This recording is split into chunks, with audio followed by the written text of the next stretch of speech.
Christine Parks, and I am the founder of Ultimate Reality, which is an extended reality training company in keeping with the workforce theme. So, companies everywhere are demanding that employees learn AI. And there's usually a lack of clarity around what that actually means, and there's zero consideration as to how it might feel to be told, hey, real quick, I need you to learn how to use this magical robot that is definitely going to take over your job. So, in addition, burnout is also skyrocketing right now. And chronic stress, work-related stress, impairs the very same mechanisms that are required for learning. So, when we are burnt out, our amygdalas become more reactive. Our prefrontal cortex is less effective. Our cortisol levels are elevated and inflammation increases. And all of these things lead to lower ability for our brains to learn. It impairs neuroplasticity. And what's really ironic is that frequent AI users, people that are heavy AI users, are actually reporting higher incidences of burnout, about 45% higher than average, which is really interesting because it means that we are asking people essentially, hey, can you learn that thing that is keeping you from learning at all? So it's kind of ironic and kind of funny, but maybe fun is the answer. So games trigger the playing instinct, and when our brains are in that playing instinct, it's a biological mechanism that is embedded in all mammals.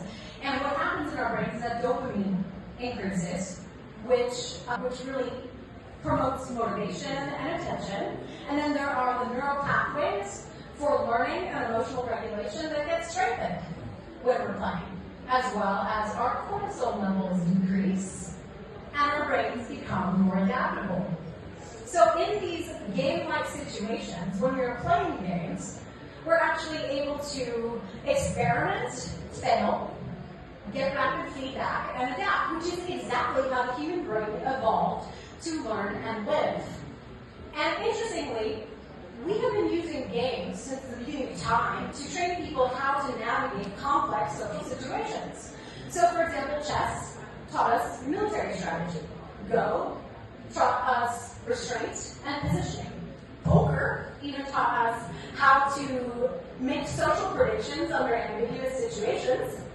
And then came video games, right, which were widely dismissed as a waste of time. But then, plot twist, they're not. So according to Jane McGonigal's research on meaningful design, she found that video gaming actually increases collaboration, motivation, resilience, and psychological recovery. I personally have a 15-year-old son who is a semi-pro Minecraft player. And every day after school, he comes home, pops on a headset, logs into a multiplayer world where he immediately starts talking about strategy, coding, monetization, and other forms of social strategy. And students with people from all around the world. And then one day I realized, he's not playing, he's working. And maybe those things are not different. So in extended reality environments, we can create simulations, multiplayer immersive simulations for work and learning. We can even embed AI characters that might promote a personalized learning path, or maybe encourage collaboration and decision making. So maybe the future of work looks less like a Zoom call and more like Minecraft.